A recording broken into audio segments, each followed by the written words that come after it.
जो पैसा जनता के बीच में जाना चाहिए था वो मंत्रियां बैग में भरकर है तो सिगरेट फूकते बैठे हुए हैं। बीच धड़ल्ले से तोड़फोड़ की जा रही है। मेरा एक सवाल महानगर पालिका से ये है कि आपने तोड़ दिए हैं, अब कुछ ऐसे तोड़फोड़ हुई है जिसको 1 महीने के करीब हो गया है, आपने रोड का काम शुरू किए क्या? आप 1 महीने के बाद शुरू करने वाले हैं क्या? आपको नहीं पता है, क्योंकि आपकी जेब कंगाल है, आपके जेब में पैसे ही नहीं है। तो अगर आपके जेब में पैसे नहीं है तो ये लोगों को आप इतने सालों से जो वहां पर अपना घर कारोबार चला रहे थे, आप कह रहे हैं कि साहब बगैर परमिशन के बने हैं, तो आप गांधी जी के बंदर बन के क्यों बैठे हुए थे कि आपने आंख पे पट्टी बांध लिए थे, आपके अधिकारियों ने कुछ सुना नहीं था, कुछ देखा नहीं था करके इतने सारे इलीगल कंस्ट्रक्शंस बनने कैसा दिया?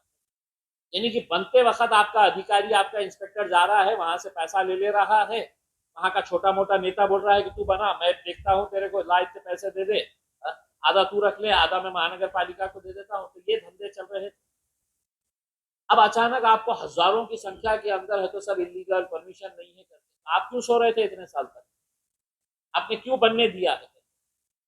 और अगर आपके पास पैसा नहीं है, अब आप जा रहे हैं नितिन गडकरी साहब के पास कटोरा लेकर कि साहब हमको रोड बनाने के लिए पैसे दो, हमने पूरा रोड के लिए तो घरा तोड़ डाले, कारोबार तोड़ डाले। अब आप मुख्यमंत्री के पास जा रहे हैं, कब देने वाले, कितने देने वाले, किसी को कोई नहीं पता। फिर पैसा आने के बाद टेंडरिंग प्रोसेस होंगी, बड़ा टेंडर निकलेगा तो तकरीबन नहीं भी बोले तो पूरा प्रोसेस कंप्लीट करने के लिए 1.5 से 2 महीने लगेंगे। यानी कि आप बरसात का महीना जून से लेकर सितंबर, आप तोड़फोड़ कब कर रहे हैं? जुलाई के अंदर कर रहे हैं।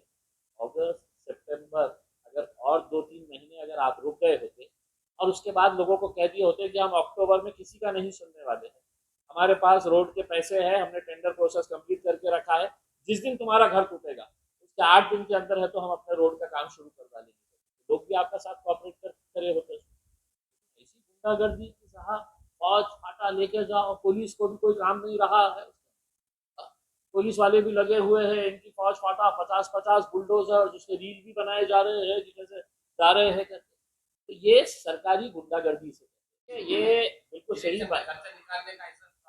इलेक्शन का नहीं है, लाडली बहनों का कब तक लाड़ करने का है करके उसको समझ नहीं। इलेक्शन खत्म हो गया है, हमने पहले भी कहा था कि लाडली बहनों का लाड़ जो है वो इलेक्शन तक रहेगा करके, लेकिन अब महानगर पालिका का इलेक्शन आने वाला है तो लाडली बहनों का और थोड़ा सा लाड़ करना पड़ेगा, उसके लिए पैसे लाए कहाँ से लेकर आए पैसे? जो पैसा जनता के बीच में जाना चाहिए था वो मंत्रियां बैग में भरकर है तो सिगरेट फूकते बैठे हुए थे, तो वो पैसा जो है जो जनता के बीच में जाना चाहिए वो जनता के बीच में जा ही नहीं रहा है। तो अब पैसा जमा किया जाए तो चलो दादागिरी करके है तो तोड़ फोड़ करके गुंटेवारी के हिसाब से जमा करेंगे, टैक्स के नाम से जमा करेंगे करके। भाई इसको आपको तोड़ फोड़ करने की जरूरत नहीं है, आपको इस तरह से तोड़फोड़ करके है तो लोगों का गला दबा के उनके कनपट्टी पे बंदूक रख के पैसा जमा करने की जरूरत नहीं थी। आप हर वार्ड के अंदर जाना था, गुत्थेबारी के अंदर लोगों को ऑफर करना था, पैसा लेना था, काम जारी रखना था। कुछ प्रॉपर्टीज की डिटेल्स हमारे पास भी आई है और मैं जाती तौर के ऊपर हर एक एरिया के कहाँ कहाँ पे किस किस को छोड़ा गया है करके इसकी पूरी डिटेल्स हम जमा कर रहे हैं। और यकीनन हम भी जाएंगे कमिश्नर साहब के पास, राहुल साहब के पास जाएंगे और उनको बताएंगे कि साहब ये जवाब उनसे भी तलब किया जाएगा करके। और अगर उनके ऊपर कार्रवाई नहीं होती, हमारा ये कहना है कि अगर गरीबों पर कर रहे हैं तो फिर अमीरों को छोड़ने का कोई वजह नहीं है। फिर ये मत देखिएगा कि कौन कितना बड़ा धन्ना सेठ है, ठीक है ना? सरकारी प्रॉपर्टीज के लिए उनका खुद का अपना डिपार्टमेंट होता है, रोड जब टूटेगी अमीरों की, गरीबों की, सबकी मिलेगी, तो सरकारी डिपार्टमेंट्स को भी अंदर जाना ही पड़ेगा, उनकी दीवार भी तोड़नी पड़ेगी। और वो सब तोड़ने के बाद मतलब फिर अगर कोई बच जाता है तो हम यकीनन नजर रखेंगे। आपके जरिए भी हम पूछना चाहेंगे कि अगर आपकी नजर में कोई आता है कि साहब ये लाइन तक खींचा गया है लेकिन ये प्रॉपर्टी छोड़ दी गई है, महानगर पालिका से ये ऑर्डर भी पूछना चाह रहा हूँ, कौन से हाईकोर्ट ने आपको वो ऑर्डर दिया था कि इतने सारे इलीगल घर बनाने दो?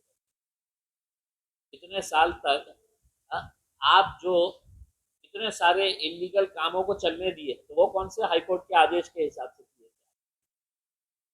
और अगर हाईकोर्ट का है तो फिर हाईकोर्ट के ऊपर सुप्रीम कोर्ट के भी तो वो ऑर्डर्स है जिसके अंदर साफ कहा गया है।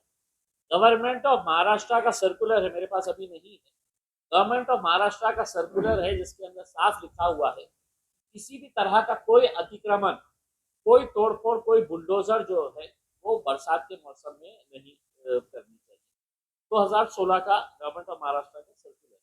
मेरा ये कहना है, आपको शहर बढ़ाना है, आपको शहर के अंदर विकास करना है, आप भी चाहते, मैं भी चाहता हूँ, होना है, लेकिन ये जो तरीका अपनाया जा रहा है इसका हमें विरोध है।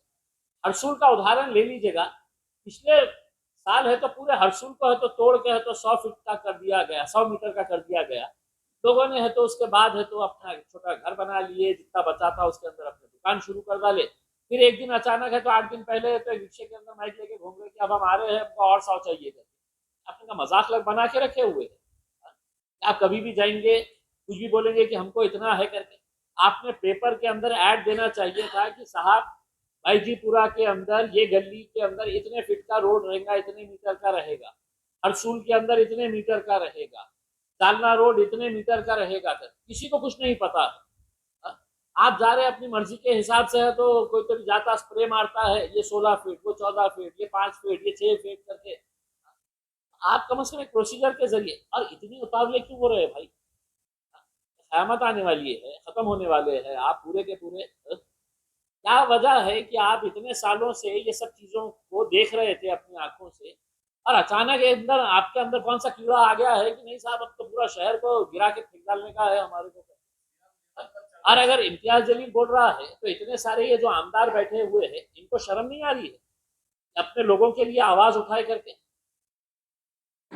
आपने कम से कम है तो ये तो सोचना चाहिए भाई, हर गरीब आदमी, गरीब क्या मिडिल क्लास आदमी भी रहो, अमीर भी रहो, हर एक को इससे तकलीफ हो रही है।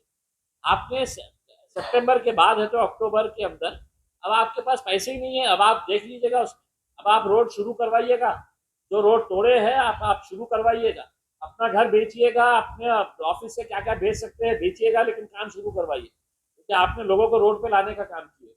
मेरा यही कहना है साहब, हम तो अब कुछ भी नहीं है, लेकिन हम बोल रहे हैं, हम यहाँ के आमदारों से पूछना चाह रहे हैं, हम खासदारों से पूछना चाह रहे हैं।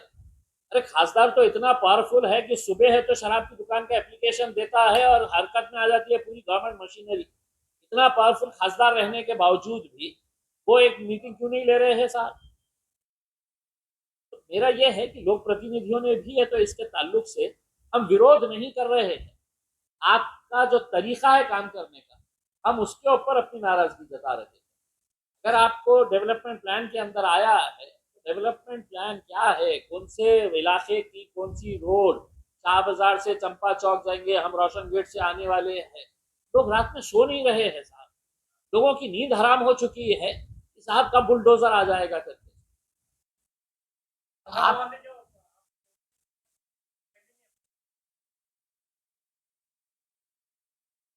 एग्जैक्टली हमारा हमारा यही कहना है कि आपने जिस प्रोसीजर के जरिए 70% इलाकों के अंदर जाके आपने तोड़फोड़ कर डाले, अचानक अब आपको क्या हो गया है कि अब आपको समझ में आ रहा है कि पेपर जाके चेक करने का है।